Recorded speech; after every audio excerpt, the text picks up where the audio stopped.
매일매일 서울 시민에 발휘되어주는 대중교통, 바로 지하철과 버스죠. 저도 오늘 아침 버스를 타고 출근했는데요. 도로가 꽉 막힌 출퇴근 시간이면 대중교통의 소중함이 느껴집니다. 그런데 생활에서 때려야 뗄 수 없는 서울 대중교통 요금이 당장 다음 달부터 오른다고 합니다. 버스는 8월 10일부터 최소 300원에서 최대 700원까지, 지하철은 10월 7일부터 150원 오르는데요. 이제 버스 요금은 3,000원에 달한다고 해요.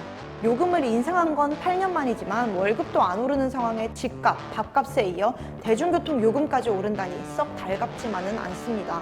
서울시는 왜 갑자기 대중교통 이용 요금을 올린 걸까요? 조금이라도 아껴볼 방법은 없을까요? 한 줄의 경제 뉴스 뒤에 숨은 전진 같은 이야기를 풀어드립니다. 동아일보 디지털 플러스 파트 이경은 기자입니다. 지난 7월 12일 서울시는 대중교통 요금 조정안 심의를 의결했습니다. 2015년 6월 이후 8년 만에 대중교통 요금을 인상한 건데요. 무려 30%에 달하는 높은 인상률로 생활비 중 교통비 비중도 크게 올랐습니다. 매주 5일 시내버스로 출근하는 저 같은 경우엔 회사와 집만 오간다고 하더라도 한 달에 교통비만 12,000원을 더 내는 셈입니다. 1년이면 14만 4천원이라는 큰 돈이죠. 더 우려되는 점은 요금 인상이 서울시만의 이야기는 아니라는 겁니다. 올해 들어 전국 각지에서 꾸준하게 대중교통 요금 인상과 관련한 이야기가 나오고 있기 때문인데요. 올해 2월엔 한창섭 행정안전부 차관이 직접 나서 대중교통 요금 인상 시기를 조정하고 금액을 최소해달라고 당부하기도 했죠.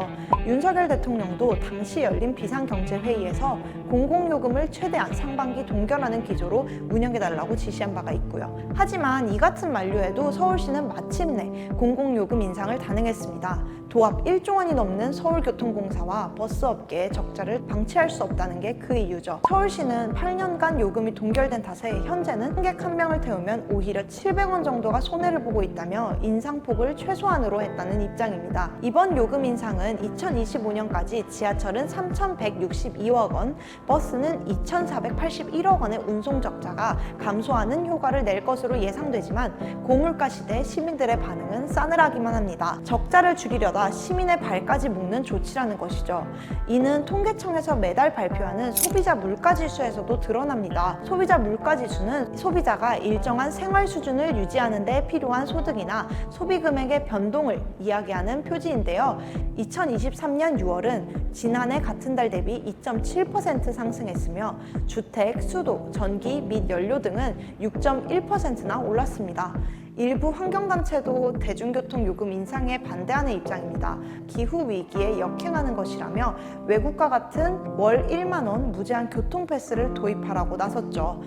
실제로 독일은 지난해 6월부터 8월까지 9유로 티켓을 판매했는데요. 이 티켓으로 대부분 대중교통을 한 달 동안 무제한으로 이용할 수 있었습니다. 독일의 대중교통 이용률은 이전에 비해 25%나 증가해 이산화탄소 180만 톤을 줄이는 효과를 냈다고 하죠. 이쯤 되니 서울시의 대중교통 요금 인상에 힘입어 다른 광역시도 잇따라 요금을 올리는 게 아니냐는 추측도 나오고 있는데요. 실제로 부산은 버스와 지하철 요금 모두 300원에서 400원 정도 인상하는 방안을, 대전시는 지하철 요금만 인상하는 방안을 검토하고 있습니다.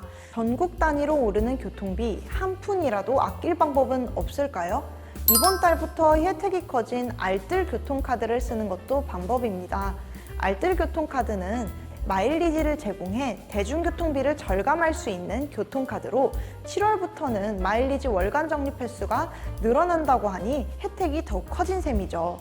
지하철 정기권도 있는데요. 매일 지하철만 타고 출퇴근 혹은 통학을 하는 분들이라면 정기권도 좋겠습니다.